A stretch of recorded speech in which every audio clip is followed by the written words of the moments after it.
Nós vamos trabalhar neste pequeno curso sobre aspectos motivacionais da pessoa humana. A pergunta que sempre se faz é o que motiva o ser humano. Vamos primeiro lembrar que motivar significa ter motivos, ter razões para poder fazer uma coisa ou deixar de fazer. Vamos discutir um pouquinho alguns aspectos sobre ser humano, o que motiva, o que faz, quais as características fundamentais do ser humano e o que isso significa. Eu queria pedir muita atenção de vocês para esses conceitos que não são muito simples assim de serem compreendidos se a gente não prestar um pouco mais de atenção. São conceitos com base em antropologia filosófica. Eu estudei antropologia na Austrália durante alguns anos, estudei na Inglaterra, e esses conceitos todos foram compilados de várias obras, de vários autores, e a gente vem desenvolvendo isto para a função empresarial. Vamos discutir. Primeiro, o que é que caracteriza o ser humano? O que é que distingue o ser humano dos outros animais? Quem é esse ser humano? Há uma coisa que nós precisamos entender. Na verdade, o que distingue o ser humano dos outros animais, segundo hoje se diz, segundo modernamente se coloca, é que o ser humano tem duas características fundamentais. Uma delas é a inteligência. E nós prezamos muito a inteligência. Nós queremos ser inteligentes, casar com pessoas inteligentes, com maridos inteligentes, com mulheres inteligentes, ter filhos inteligentes. Nós, na verdade, temos a inteligência na nossa sociedade como o maior atributo do ser humano. Mas como diziam os gregos, como diziam lá Demócrito e os pré-socráticos, a inteligência é um farol que ilumina o caminho, a inteligência não nos faz caminhar. A inteligência nos dá apenas a capacidade de discernir, de distinguir entre aquilo que eu devo fazer e aquilo que eu não devo fazer. É apenas um ponto de iluminação. A inteligência não é livre. A inteligência é livre na sua criação, mas ela não é absolutamente livre. Vou dar um exemplo.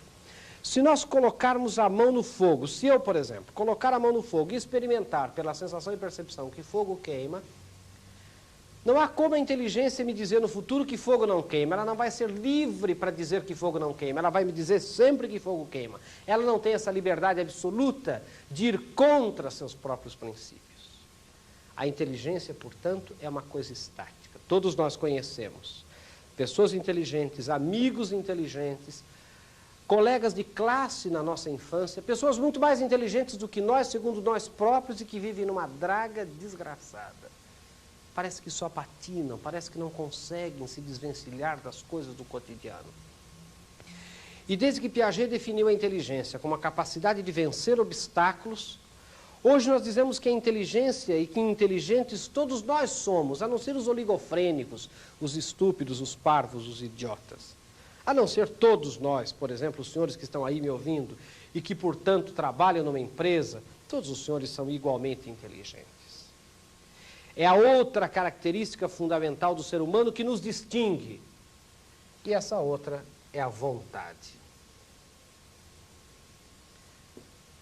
O ser humano é um ser inteligente, é um animal, que promove atos volitivos. E esses atos de vontade são absolutamente livres. A vontade é livre.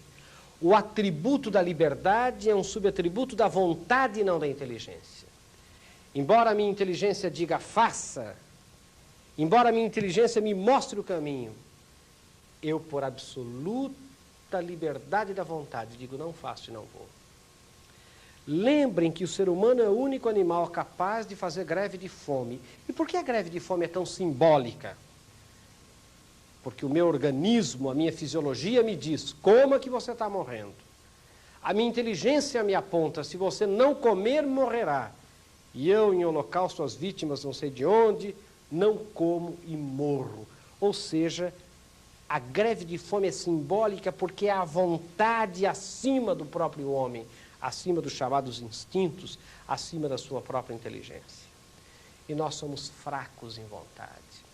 nós nos esquecemos que desenvolver a inteligência só é possível pela via da vontade. E nós, na verdade, nós desrespeitamos a educação da vontade. Nós não temos mecanismos de educação da vontade, e é isso que nos falta. Quantos de vocês, por exemplo, nessa sala, começaram a aprender inglês e não terminaram? No começo é tudo animado, todo mundo muito animado, né? Já faz o verbo to be, já não diz mais bom dia, fala hello. Mas, de repente, quando se nos é exigido esforço, quando as coisas começam a se complicar, a gente imediatamente racionaliza e diz, também para que eu vou aprender inglês? Besteira, pobre não viaja. Né? Depois eu levo o dólar, chega lá, alguém fala português, dá um jeito. Quantos de vocês nessa sala, quantos de nós começamos a aprender um instrumento musical e não terminamos? O Brasil é o país da primeira de dó, né? Todo mundo toca no violão, serenô, eu caio, timbum, timbum, prenda a minha, e não passou disso. A hora que é exigida a pestana, a hora que é exigido um esforço, a gente fala, que palhaçada, vou tocar violão a troco do quê? Quantos de nós começamos a fazer regime para emagrecer e paramos? Quantos de nós começamos a largar de fumar e não largamos? O que nos falta, portanto, não é inteligência, é vontade. Quantos de nós começamos a ler um livro e não terminamos? Como é que a gente lê um livro? É muito interessante, eu vou pegar um aqui na estante. A primeira coisa que nós fazemos ao ler um livro é ver o número da última página. A gente fala, meu Deus do céu, 198. A segunda coisa é ver se tem figura. Não tem. A terceira coisa é ver se a letra é miúda ou é graúda. E a letra é miúda. E aí nós vamos passar pelo prazer, porque dizem que é prazer, dizem que é lazer de ler o livro. E como é que a gente lê? A gente está lendo, de repente a gente está na página 62 e fala, começa a voltar e diz, parece que eu não li isso aqui, rapaz. E de fato não leu, por quê? Porque morreu, só lembra da página 12. O que aconteceu da 12 até a 62? Você estava literalmente, filosoficamente morto. Porque a sua inteligência estava numa coisa e a sua vontade em outra. E nós vivemos um pouco assim. É necessário, portanto, acordar dentro de nós esse gigante adormecido que existe e que se chama vontade. Esse príncipe encantado que está adormecido, né? E a Cinderela que pode acordar, o príncipe que pode acordar a Cinderela, somos só nós, não tem outro. Nós próprios. É preciso voltar a querer. Nós somos fracos de querer. Nós começamos a achar que não dá, não consigo, não tenho força. Isto é uma coisa fundamental. Vamos gravar esses dois conceitos. O que diferencia o ser humano é a inteligência e a vontade. E hoje, modernamente, o homem é muito mais vontade do que inteligência. Quando perguntavam a Einstein qual era a sua grande genialidade, ele dizia que era 99% transpiração, ou suor, e 1% inspiração. E eu me lembro de um caso na universidade.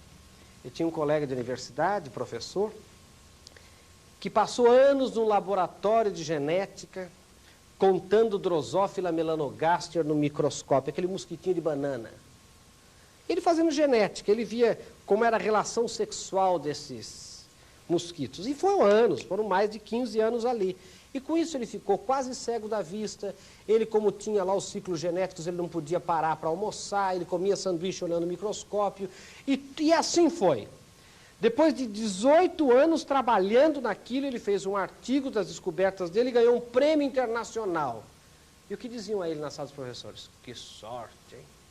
Você nasceu virado para a lua, olha, que prêmio. Quer dizer, gente, não foi a inteligência, foi a vontade. É claro que a inteligência teve o seu papel e o seu momento, mas se ele não ficasse os 18 anos ali, ele jamais escreveria aquele artigo, ele jamais proporia aquela tese, e é sempre assim. Nós achamos que as pessoas que cresceram porque nasceram viradas para a lua. E isso não é verdade. São pessoas que quiseram. Olhem vocês que estão aí, em torno da sala em que vocês estão. Reparem, deem uma olhada em torno da sala em que vocês estão e reparem que quase tudo, a não ser as plantas que possam ter, tudo foi feito pelas mãos do homem. Tudo que está aí foi construído pelas mãos do homem. Agora vocês vão falar assim, foram homens inteligentes? Não, foram homens normais, não foram gênios. Homens que muito antes da inteligência eram homens fortes de vontade. E quantos, ao fazerem um retroprojetor, ao construírem uma televisão, ao fazerem um quadro deste que não suja de giz, e não... ouviram pessoas dizer, você é louco, isso não vai dar certo, larga a mão, ninguém vai comprar isso, isso é bobo, vá pelo caminho mais fácil. É preciso, minha gente, voltar a querer. Muito bem. Tudo isso é muito bonito. O homem é inteligente, o homem é livre. Mas quando eu sou inteligente e quando eu sou livre?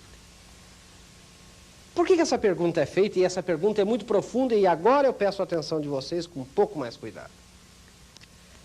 Por que essa pergunta é feita? Porque aquilo que eu fiz há 1 minuto atrás, ou há 1 segundo atrás, ou há 10 anos atrás, ou há 20 anos atrás, ou há 5 anos atrás, ou há 1 hora atrás, não me pertence mais.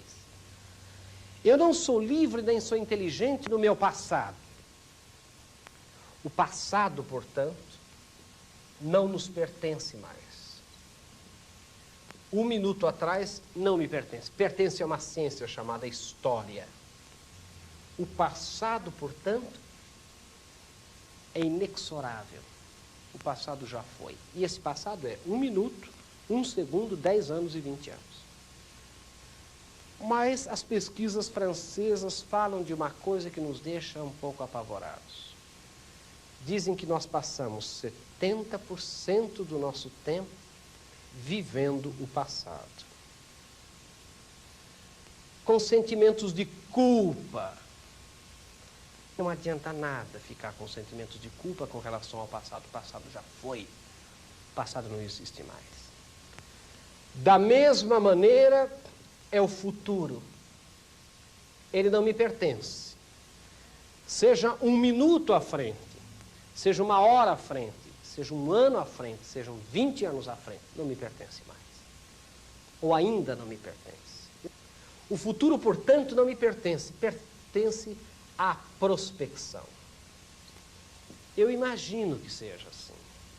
E as mesmas pesquisas francesas provam que nós vivemos 25% do tempo vivendo o futuro. Vivendo o futuro com 2 tipos de sentimento. Primeiro é um sentimento de ansiedade, medo do futuro. Pessoas que vivem ansiosas, dizendo, eu não sou capaz, eu não vou conseguir. Teve um fulano que disse para mim, professor, acho que não foi uma cegonha que me trouxe, foi um corvo, porque não é possível. Tudo é ruim para mim, eu não consigo fazer as coisas. A coisa veio para mim, é ruim. Quer dizer, então, o primeiro sentimento de ansiedade. E o segundo, que é um outro sentimento muito grave, que é o sentimento de devaneio. Eu sou o melhor funcionário da minha empresa, o que me falta é chance. Sabe, esse é outro sentimento muito mau. O devaneio é muito bonito quando a gente é adolescente, mas viver em devaneio, devaneio significa sonhar acordado. Ora, sentimentos de culpa pelo passado, sentimentos de ansiedade pelo futuro e devaneio. Tudo isso não resolve. Embora eu tenha programado aquilo que eu vá dizer, ninguém me garante que isso vá ser dito. Muito bem. Se 1 minuto atrás não me pertence, se 1 minuto à frente não me pertence, quando é que eu existo? Quando é que eu sou? E é claro, já está visto que eu só sou, eu só existo no instante presente, no momento presente. E há uma discussão se é instante ou se é momento, porque os filósofos querem saber o que é menor, o que é mais curto. Porque o mais curto, o mais imediato, é realmente a minha vida. Eu só sou, eu só existo aqui e agora. Esta é a minha vida. Portanto, gente, algumas coisas decorrem desse conceito. Primeiro, eu não tenho direito de desprezar ninguém. Eu não tenho direito de ser metido. Não tenho direito de pensar que tenho rei na barriga. Não tenho direito de pensar que sou mais que os outros. Por quê? Por quê? Porque toda a minha vida foi diferente da vida de vocês. A vida, na verdade, o passado. Mas ela é igual, porque agora estou aqui falando e vocês estão aí ouvindo. E tem uma coisa, a minha vida é esta conjugação entre o passado e o futuro que eu não sei se vai ocorrer. É exatamente este ponto de ligação. E conforme a vida vai passando, este ponto vai se tornando mais distante do passado e mais próximo de um futuro incerto, que é o fim da vida. É por isso, minha gente, que ninguém tem o direito de se economizar. Economizar para quando? Para quem? Para onde? Viver é, na verdade, debruçar toda a inteligência e toda a vontade no instante presente que eu estou vivendo. E eu não preciso fazer esta conta aos senhores. Nós só vivemos 5% do tempo o presente. E quero lhes dizer uma coisa, eu estava um dia dando uma aula na universidade e pedi aos meus alunos, havia um relógio de pêndulo assim no lado da classe, eu pedi aos alunos que descrevessem o movimento que o pêndulo daquele relógio fazia.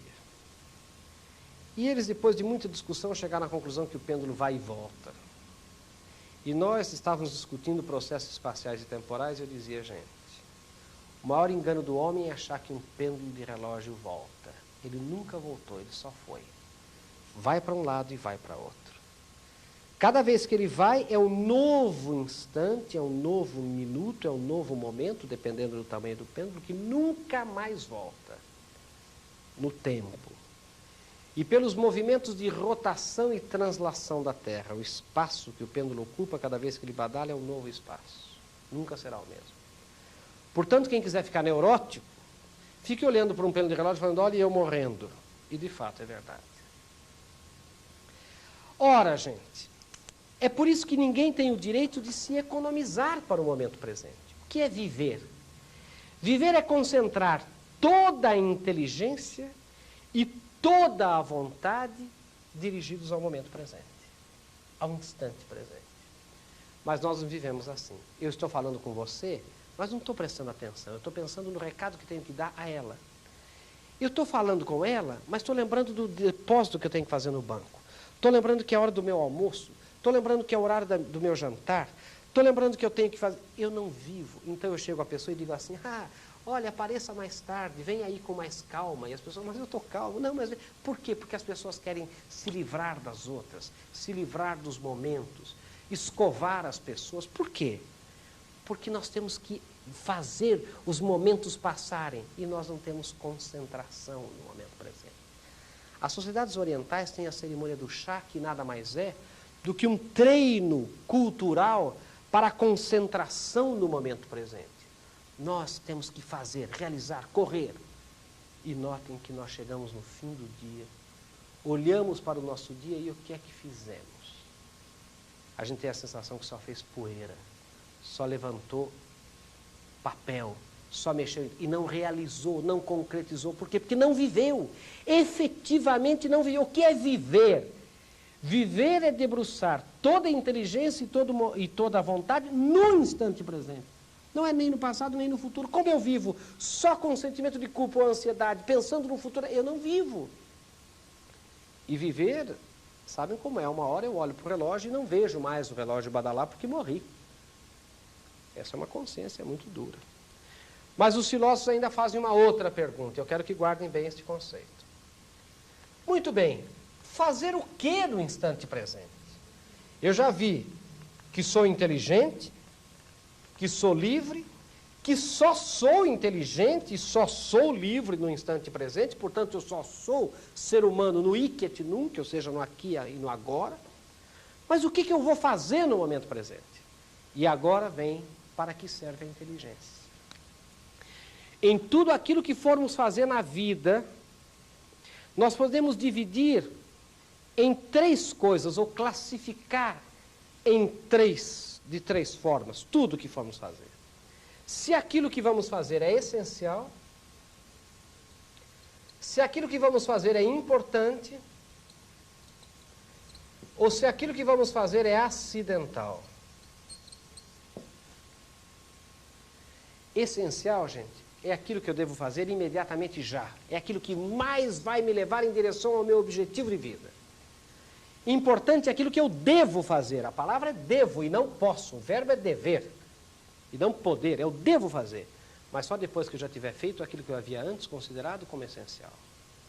E acidental é aquilo que eu devo fazer, depois que eu já tiver feito aquilo que eu havia antes considerado como importante, como essencial. Portanto, eu só tenho tempo para o essencial. Eu só vou fazer o importante quando o importante tornar-se essencial. Vou dar um exemplo. Se eu, por exemplo, com 11 anos de idade, começo a namorar uma menina também de 11 anos, ou de 10 anos, vamos dizer. E no primeiro dia de namoro ela me pergunta, vamos casar com tapete ou sem tapete na igreja? Eu digo, pelo amor de Deus, eu não sei. É absurdo, não sabemos nem se nós vamos casar, se nós vamos namorar direito. É o primeiro dia de namoro, não, eu quero saber, porque sem tapete não caso, e aquela briga. Eu digo, mas pelo amor de Deus, não vamos nem discutir se vai ter tapete, se não vai ter tapete. Isso é um absurdo, é uma coisa que é absolutamente acidental. Aos 10 anos de idade, discutir se vai casar com tapete ou sem tapete. Mas vamos dizer que a gente consiga passar por essa primeira crise. E namoremos e fiquemos noivos e vamos marcar o casamento na igreja. E chegamos na igreja, o padre pergunta, com tapete ou sem tapete? E eu digo, por favor, não fale isso, que isso daí há 15 anos atrás já deu um rolo desgraçado. Ele fala, não, eu quero saber se eu ponho tapete ou se eu não ponho tapete, porque com tapete é um preço, sem tapete é outro preço. Vejam bem, aquilo que foi absurdamente acidental tornou-se essencial. Se eu não decidir, alguém tem que decidir, ou a noiva tem que decidir, mas por um minuto que seja, eu tenho que dizer com tapete ou sem tapete. Tudo aquilo que é absolutamente acidental poderá chegar no seu momento de essencialidade e, portanto, deverá ser feito. Me desculpe, mas eu vou dar um exemplo muito chulo, que eu não deveria dar, ainda mais numa fita assim. É a vontade de ir ao banheiro. Tem uma hora que é acidental. A gente fala, impossível, essa fita já termina. Dá tempo. Impossível que ele fale tanto. De repente vai ficando importante. A barriga começa a roncar, e eu já pergunto, você sabe onde é o banheiro? Para o sujeito que está do lado. Né? A gente já começa a ter um desconforto, começa a se mexer um pouco demais na cadeira. E tem uma hora que é essencial, tem uma hora que o sujeito levanta e sai e fala, onde é que foi fulano? Saiu às pressas. Quer dizer, foi ao banheiro. E, gente, embora a minha inteligência diga, Marins, vá ao banheiro. A minha vontade diga, para mim assim, pessoalmente, vá ao banheiro. Embora a minha fisiologia diga, Marins, você já devia estar no banheiro. Eu digo, não vou. Não vou. E me borro aqui na frente dos senhores. Os filósofos dizem, eu quero dizer aos senhores, não é claro com essa chuleza que eu estou dizendo, que é por isso que as pessoas vêm se borrando na frente das outras. Porque viram isto de cabeça para baixo. Colocam o acidental primeiro, o importante depois e o essencial por último. Pessoas que só fazem o acidental, portanto vivem acidentalmente, raramente fazem algumas coisas importantes e nunca têm tempo para o que é essencial. Vivem acidentalmente. É preciso colocar, portanto, esta hierarquia em pé. E vamos lembrar que nós só temos tempo para fazer uma coisa a cada vez. Portanto, nós só temos tempo para o essencial. Nem para o importante, nem para o acidental. E eu queria dizer uma coisa. O que é viver? Viver é concentrar, portanto, toda a inteligência e toda a vontade dirigidos ao essencial no momento presente. Isso que é viver. Se eu colocar meia inteligência e toda a vontade dirigidas ao essencial, não estarei vivendo. Se eu colocar toda a inteligência e meia vontade dirigidos ao essencial no momento presente, também não estarei vivendo. Se eu colocar toda a inteligência e toda a vontade dirigidas ao importante no momento presente, também não estarei vivendo. E se eu colocar toda a inteligência e toda a vontade dirigidos ao essencial no momento que não seja o presente, também não estarei vivendo. E eu queria dizer uma outra coisa a vocês. Viver é trabalhar. E agora os senhores poderão me achar completamente louco. Viver é trabalhar? É, viver é trabalhar. Por que viver é trabalhar? Das 24 horas do dia, E vamos lembrar que todos nós temos 24 horas por dia, não há nenhum alcoólatra do trabalho que tem um dia de 28, e nenhum alcoólatra do ócio que tem um dia de 20 para trabalhar menos. Todos nós temos um dia de 24 horas, e esse dia é teoricamente dividido em 3 grandes grupos de 8. 8 horas de repouso, 8 horas de trabalho, tudo isso teoricamente.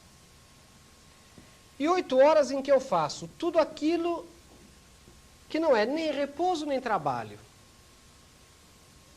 Vou à escola, vou ao trabalho, me alimento, faço minha higiene matinal, meu sistema de lazer, de recreação, etc, etc. Nas 8 horas de repouso, eu não tenho domínio total sobre elas. Eu não tenho domínio da inteligência e da vontade sobre essas 8 horas. Eu tenho o que eu chamo de domínio precedente. Eu tenho que ver se a cama está boa, se o lençol está bom, se o ar está bom, se a coberta está boa. E daí eu durmo, o meu consciente adormece e eu fico à disposição das forças subconscientes. Portanto, eu não tenho domínio sobre as 8 horas. Estas outras 8 horas, que não são nem de repouso nem de trabalho, elas são multipartidas e espalhadas durante o dia e durante a semana. É um pouco de manhã, outro pouco na hora do almoço, outro pouco à tarde, outro pouco... E eu não tenho, são muitas as variáveis que intervêm, que interferem nessas 8 horas. Justamente nas 8 horas de trabalho que eu tenho as horas mais concentradas do dia para poder usufruir de toda a minha potencialidade humana, de toda a minha vontade e a minha inteligência. Por que são 8 horas de trabalho, que são as horas mais importantes? Porque são as 8 melhores horas do dia. Vezes, minha gente, os 35 melhores anos da vida. Por isso que viver é trabalhar. É por isso que nós dizemos, fulano é realizado. Se eu disser, por exemplo, que encontrei uma pessoa alta, uma moça alta, loira, de olhos escuros, 1 metro e tanto, a pessoa que for interlocutora dirá assim, mas quem é ela? Eu digo, não, era irmã daquele senhor que é baixo, que é gordo, sim, mas quem é ele? Mas gente, eu posso descrever as pintas do corpo. Eu posso falar da casa onde mora, do automóvel que possui. Enquanto eu não disser o que a pessoa faz, o interlocutor estará dizendo, mas quem é ela? Quando eu disser, é gerente do banco tal, é diretora da empresa tal, daí a pessoa diz, por que não disse antes? E a gente pode ter a ilusão de estar vivendo num mundo desumano, onde as pessoas só são reconhecidas pelo trabalho. É porque nós só somos reconhecidos pelo que fazemos. Por isso que a gente diz, fulano é realizado, fulana é realizada. Por quê? Porque nós reconhecemos as pessoas pelas horas de trabalho, porque são as 8 melhores horas do dia, vezes os 35 melhores anos da vida. E qual é a nossa função? É transformar essas horas de trabalho em horas de realização pessoal, de crescimento pessoal, de desenvolvimento pessoal. E o que é que nós temos feito? Nós temos transformado as 8 horas de trabalho em horas de tensão, de ansiedade, de raiva, de fofoca, de intriga, de dificuldades de crescimento, etc, etc. E nós temos que fazer exatamente o inverso, uma vez que aqui está a nossa realização pessoal. É no trabalho. É no trabalho. E eu queria lhes dar um exemplo. Um dia, eu fui comprar uma peça, uma lâmpada do porta-luvas de meu automóvel, num concessionário de automóveis, na seção de peças de um concessionário. Eram 7h30 da manhã, e o concessionário ainda estava fechado, eu ia indo ao trabalho, resolvi esperar, porque eu precisava muito daquela lâmpada. 7:50, alguém, acredito que tenha sido o gerente, abriu as portas da seção de peças, e eu entrei. E o balconista estava lendo o seu jornal. E eu cheguei e falei, com licença, eu queria esta lâmpada. E o balconista bateu o jornal na mesa e disse assim, começou cedo, o que o senhor quer? Eu falei, eu queria esta lâmpada aqui. Ele olhou para a lâmpada, fez que ia em direção à sua estante de peças, virou-se novamente e falou, não tem essa lâmpada aqui. Eu falei, mas o senhor nem viu. Ele falou, não, sabe quanto custa essa lâmpada? Não custa nem 1000 cruzeiros, no tempo do cruzeiro. E o senhor acha essa lâmpada em qualquer lugar? Eu falei, meu senhor, tudo bem, eu acho em qualquer lugar, muito obrigado, eu vou embora, não se preocupe comigo. Agora eu queria lhe dizer uma coisa, o senhor vai morrer assim. Se 10:08 da manhã o senhor está nesse azedume todo, 5:50 o senhor está matando o cachorro a grito, e o senhor vai morrer. Porque amanhã o senhor vai estar aqui, depois de amanhã o senhor vai estar aqui, o senhor vai viver assim 35 anos da sua vida. Vá vender banana na estrada de Itanhaém, vá fazer alguma coisa, qualquer outra coisa, peça demissão, saia. Mas não se mate desse jeito. Isto é contra, o senhor não está prejudicando o seu patrão, o senhor não está prejudicando a mim, porque eu vou aqui na loja em frente e compro. O senhor está prejudicando a si próprio, esta é a vida do senhor, a sua vida é essa.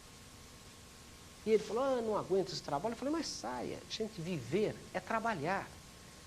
Eu tenho que ter esse entusiasmo com a própria vida, senão não vivo.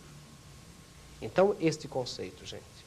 Dedicar toda a inteligência e toda a vontade dirigidos ao essencial no instante presente. E lembrar que se o instante presente é trabalhar, é o trabalho que eu tenho que fazer. Na hora de amar é amar. Na hora de se divertir é se divertir. Na hora de ir ao cinema é ir ao cinema e assistir ao filme. Na hora de prestar atenção nas coisas é prestar, é viver. Viver é isto. Viver é recomeçar por causa disto. Viver, portanto, é querer viver o instante presente. E tem mais um conceito que eu queria dar a vocês, nesta quadra de conceitos extremamente úteis para a nossa vida e para o nosso trabalho. Vamos nos lembrar que ninguém no mundo é uma linha reta. Ninguém no mundo é todo dia igual. Ninguém no mundo é todo dia satisfeito, feliz, alegre. Ninguém levanta pela manhã, olha o retrato de seu patrão e diz, lá vou eu, patrão. Ninguém faz isso. Todos nós somos essencialmente assim. Esta é a chamada linha da sensibilidade. Hoje nós estamos eufóricos, daqui a pouco deprimidos, depois mais ou menos. Nós somos seres sensíveis. Nós somos um pouco ciclotímicos todos nós. Mas é claro que a vida em sociedade faz com que nós não possamos dar vazão plena só à nossa linha de sensibilidade. Estas são aquelas pessoas horríveis com as quais nós encontramos todo dia e que dizem assim, olha, não fala com ele lá que ele não está legal, hein? As secretárias sabem o que passam com seus chefes, que tem que viver dizendo que ele não está legal, que ele não está bom, e as pessoas perguntando como é que ele está hoje. Olha, nem fale com ele, hein? Não vá lá que, nossa, hoje ele está uma fera, dormiu de pé para fora. A gente fala as mil coisas. Assim mesmo, e logo no dia seguinte, como é que está fulano? Ah, fulano está muito bem, vá lá, peça para ele, tudo ele está dando hoje. Olha, é uma pessoa, o que eu se pedir ele está dando, quer dizer, essas coisas todas. Essas pessoas que chegam hoje nos cumprimentam, amanhã no cumprimento, etc., são pessoas que vivem assim. E é claro que nós não podemos viver assim. É preciso, e isto a inteligência nos dá e a vontade nos deve forçar, é preciso que tenhamos uma linha de convicção que equilibre essa linha de sensibilidade. Que faça com que quando eu esteja eufórico eu consiga descer a realidade e caminhar. Quando eu esteja deprimido eu consiga levantar a realidade e caminhar. Porque eu tenho que caminhar sempre. Portanto, nem a rigidez, nem a sensibilidade pura. Esta linha é chamada linha da convicção. É preciso ter convicções claras para nos fazer descer para a realidade e caminhar. Muito bem. Eu gostaria de dar também alguns conselhos para a aplicação desses conceitos todos. E alguns conselhos, e os conselhos são os seguintes. Primeiro, é preciso ter definição de objetivos. O conselho é o seguinte, saiba o que é essencial e queira o essencial. Saber não basta, é preciso querer. E o conselho principal é concentre toda a sua energia naquilo que você deseja alcançar. Porque o mundo hoje é muito apelativo, tem muitas opções.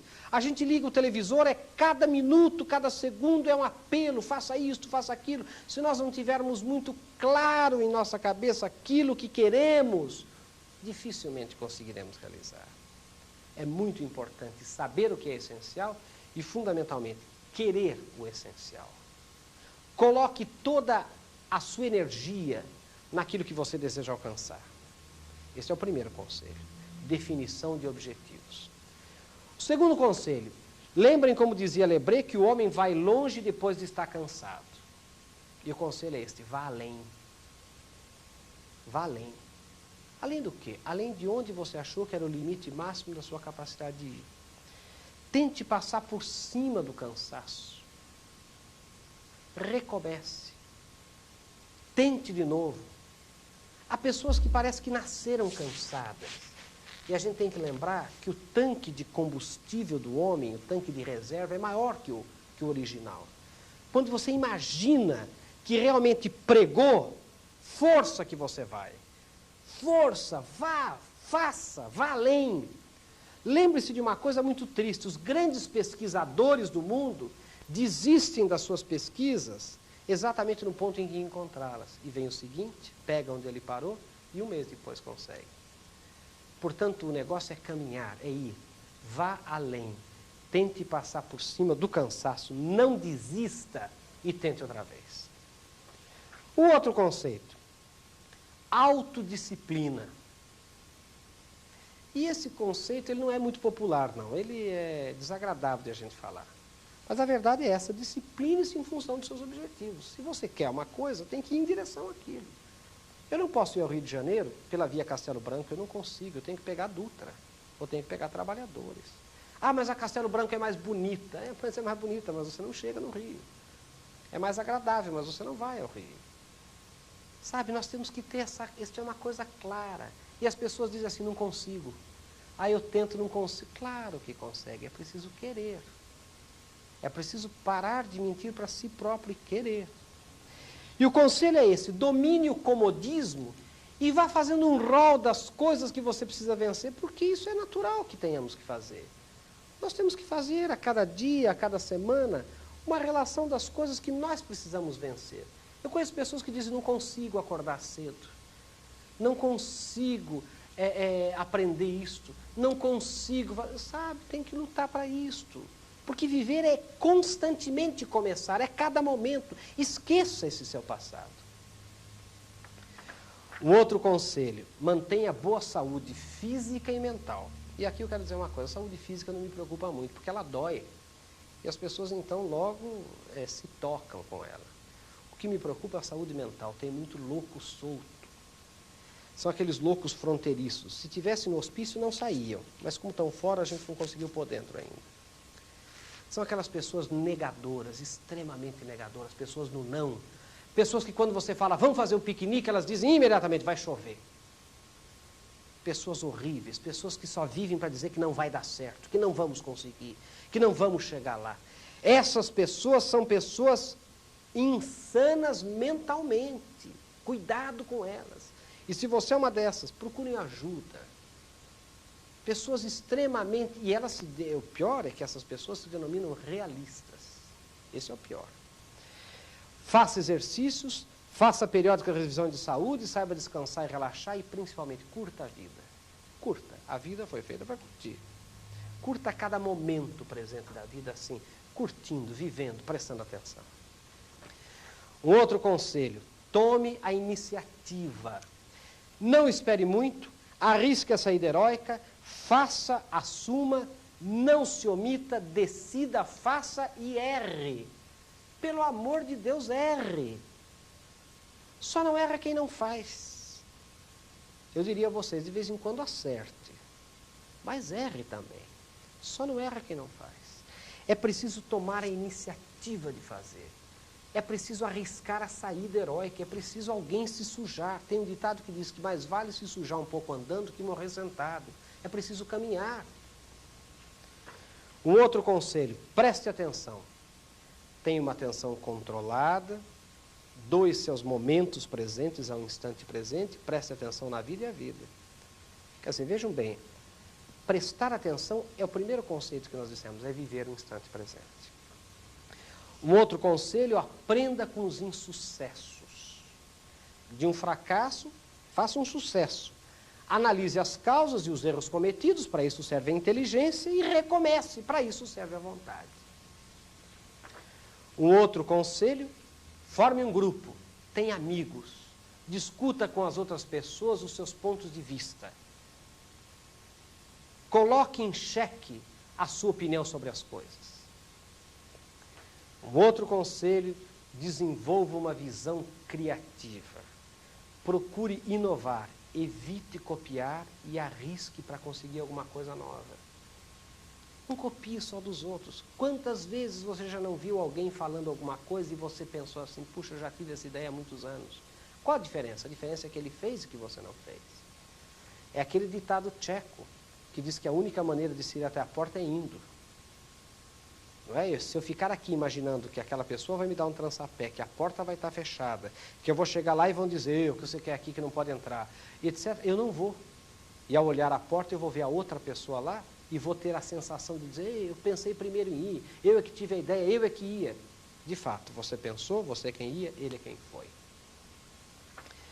Vamos lembrar da administração do tempo. Olha, há muitos cursos de administração do tempo, de gestão do tempo. Há 1000 triques para ensinar você. Nenhum deles funciona bem. Por quê? Porque não pode administrar bem o tempo quem não tem as coisas ordenadas na cabeça. Quem não tem a dedicação ao essencial. Se eu não sei o que é essencial, como eu posso administrar o tempo? Administrar o tempo é viver com toda a inteligência e toda a vontade o momento presente para o essencial. Isso é administrar o tempo. Isso é administrar o tempo. E ter tempo para o que vale a pena. Impossível que você seja a pessoa mais ocupada do mundo. Impossível que você não tenha sábados, não tenha domingos. Impossível que você não jogue no tênis. Impossível que você não cavalgue. Impossível que você não faça nenhum esporte. Impossível que você não tenha lazer porque é ocupado. Você tem as mesmas horas do dia que o Papa, as mesmas horas do dia do presidente dos Estados Unidos da América do Norte, do Brasil, etc. Portanto, se organize. De que maneira? Concentrando-se no momento presente. E um último conselho, seja entusiasmado com a vida. O entusiasmo em si traz a nova visão da vida. E aqui outro conceito estruturalista. Vejam bem, se nós formos esperar primeiro ter todas as condições ideais para daí nos entusiasmarmos, nós não vamos nos entusiasmar nunca. Porque nunca nós teremos as condições ideais. É preciso ser entusiasmado. A única maneira de ser entusiasmado é agir entusiasticamente.